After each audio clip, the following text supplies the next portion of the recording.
Magandang gabi Pilipinas at syempre, isang mapagpalayang gabi sa lahat ng ating mga ka-real talk na kasalukuyang nakatitig sa kanilang mga phone screens, hinihintay ang typing na hindi naman lumalabas.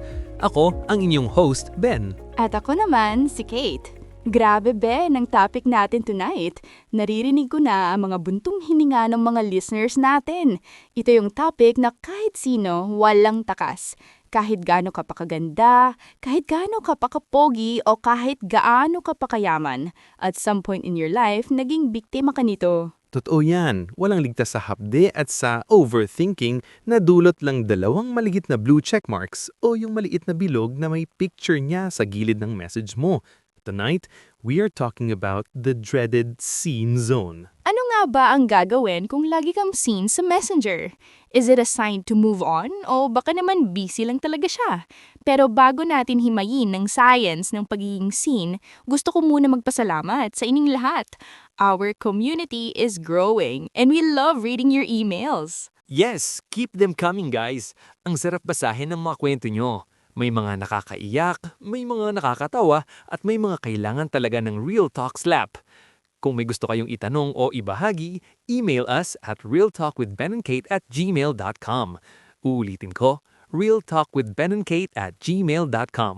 Huwag kayong mahihiya, anonymous tayo dito. Now, let's go to our narrative for tonight. Galing ito kay Waiting Wendy. Pakinggan natin ang kanyang dilema. Sabi ni Wendy sa kanyang email, Hi Ben and Kate! Happy New Year sa inyo! Sana mapili niyo tong kwento ko kasi hindi na ako makatulog. May guy akong kinakausap for 2 months now. We met through mutual friends. Okay naman kami nung una, ang bilis niya mag-reply. Pero lately, napapansin ko, lagi na lang niya akong sinisig. Minsan, magtatanong ako ng, how's your day?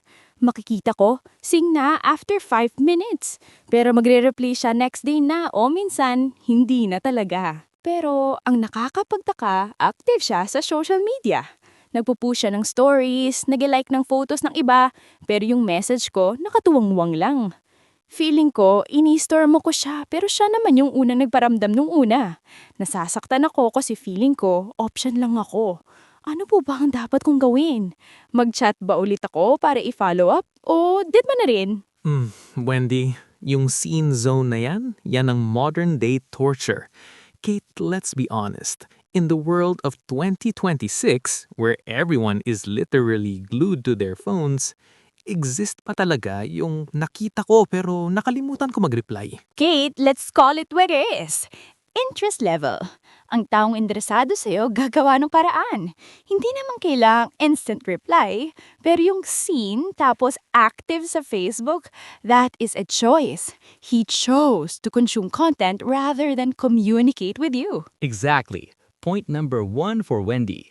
The scene is the message. Minsan, hindi mo kailangan ng verbal explanation. Yung pananahimik niya, yun na yung sagot. It means you were not a priority in his hierarchy of attention. Masakit, pero yun ang real talk. At ito pa Ben, wag na wag kang gagawa ng double text out of desperation. Wendy, if you follow up with, Oy, bakit di ka nag-reply? Or, galit ka ba? You are giving him more power. Pinapakita mo na apektado ka sa pananabutahin niya sa usapan niyo. It makes you look anxious and clingy, which, sadly, makes an uninterested person drift further away. So, what should she do? Step 2, match the energy. Kung scene zone ka, then scene zone mo rin siya. O kaya, don't even bother opening his messages agad pag nag-reply siya after 24 hours. Level the playing field. Pag nakita niya na hindi ka na waiting in line, doon siya magsisimulang magtaka. True! It's about self-respect. Bakit mabibigyan ng paragraph na reply yung taong binigyan ka lang ng scene? Guard your energy, Wendy. Spend the time talking to people who actually want to talk to you. Maraming tao dyan na hindi ka pagpapahintay ng 1 linggo para sa isang hello. Pero Ben, paano kung busy lang talaga? Sabi ni Wendy, active siya sa social media. Kate, yan ang pinakamalaking red flag. Browsing is passive. Replying is active.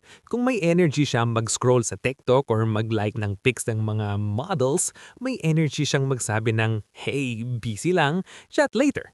Ay, yun eh. It takes 5 seconds to send a courtesy text. Kung hindi niya magawa yon, hindi ka niya nirerespeto. Period. Wendy, ang gagawin mo is the mute button. Mute his stories, mute his posts, para hindi mo nakikita na active siya habang ini-ignores ka niya. Out of sight, out of mind. Let's look at the psychology of the chaser. Wendy, the more you chase a person who is seeing you, the more they feel suffocated.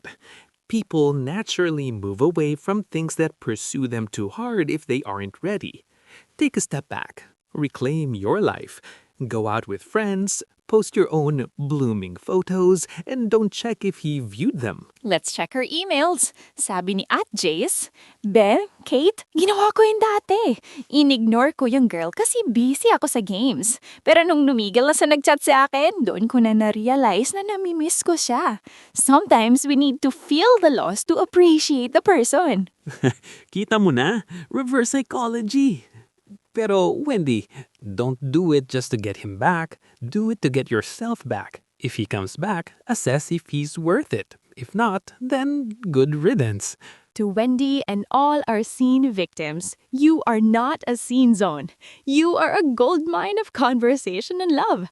If someone doesn't want to dig, let them stay on the surface. Find someone who is willing to dive deep. Amen to that. And for all of you who want to share your Scene Zone horror stories or any other heartaches, email us at realtalkwithbenandkate@gmail.com.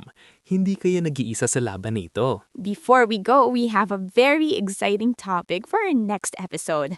Dahil New Year pa rin tayo, kailangan nating pag-usapan ng pagpaplano. Yes, next episode, we will guide you on paano mag-set ng dating goals para sa bagong taon. Para hindi na tayo paikot-ikot sa mga maling tao ngayong 2026. We will talk about checklists, non-negotiables, and how to stay intentional. Abangan niyo yan. This has been Ben and Kate. Maraming salamat sa pakikinig.